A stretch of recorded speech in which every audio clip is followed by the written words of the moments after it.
When you can't go it alone, this key soccer skill keeps you in control.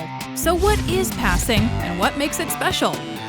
Passing enables a team to maintain possession under pressure from an opponent by enabling them to move the ball between and around players on the field. When you've got the ball but are blocked by a defender, passing to a teammate can save the day.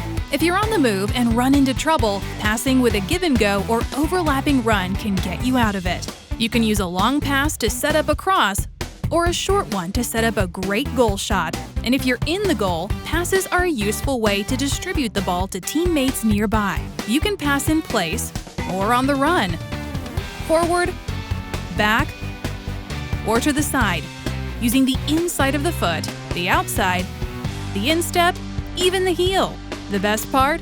Passing is a team effort, and with skill and practice, a team that masters passing can be unstoppable.